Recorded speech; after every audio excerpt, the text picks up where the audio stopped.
Por otra parte, ayer la Coparmex, el presidente de Coparmex, que es José Medina Mora, decía que México ya vive una crisis de constitucionalidad y que esto se podría agudizar si se acata o no se acata la decisión que determine la Corte hoy.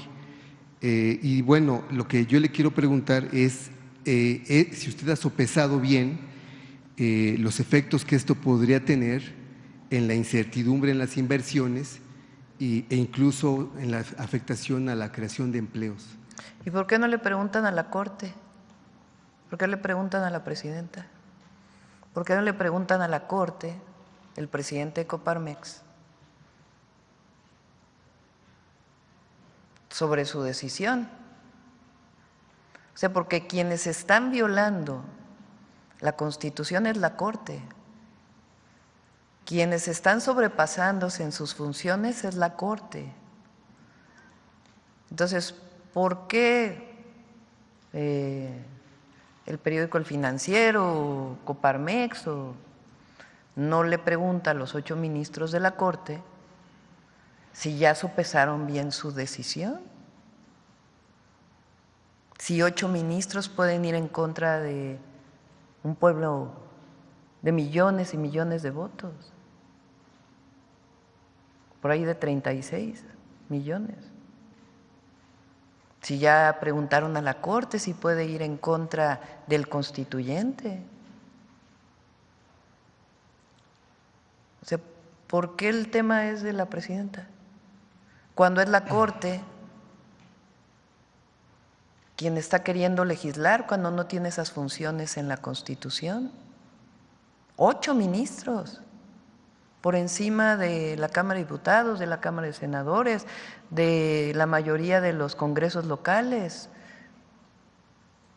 de la soberanía que está en el pueblo. Entonces habría que preguntarle, habrá que dirigir este cuestionamiento a los 8 ministros de la Corte y ministras.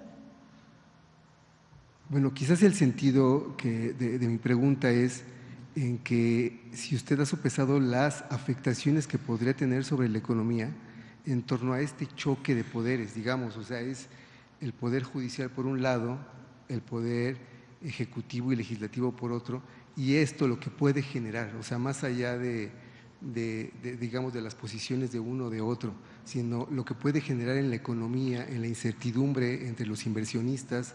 No sé si usted ha sopesado eso. Pero regreso a la pregunta, ¿por qué la Corte no sopesa eso? Porque la decisión hoy está en ellos. Hoy van a empezar la discusión. Entonces, esa pregunta hoy recae sobre los ministros y las ministras, no recae sobre la presidenta. O sea, lo que está haciendo la presidenta hoy es decirle al pueblo de México que su voluntad la cumplió el constituyente. Y quien está poniendo en tela de juicio esa decisión es la Corte. Entonces, por eso digo, todo a su tiempo. Hoy le toca a la Corte, no le toca a la presidenta. Hoy le toca a la Corte la decisión. Entonces la pregunta es a la Corte, ¿ya sopesaron las y los ministros de la Corte la decisión que van a tomar? O sea, ¿por qué ahora dicen que defienden la democracia? Que defienden la Constitución. Bueno, si defendieran la Constitución,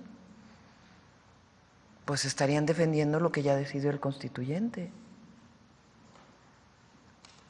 Entonces, el día de hoy esa decisión recae en la Corte, no en una minoría que quiere mantener sus privilegios.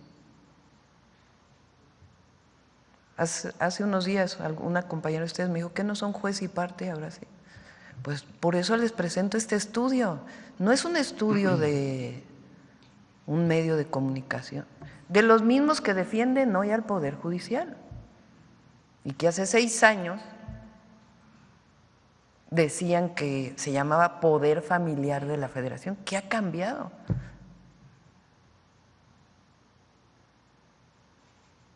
Si la propia ministra presidenta dice, sí, en efecto.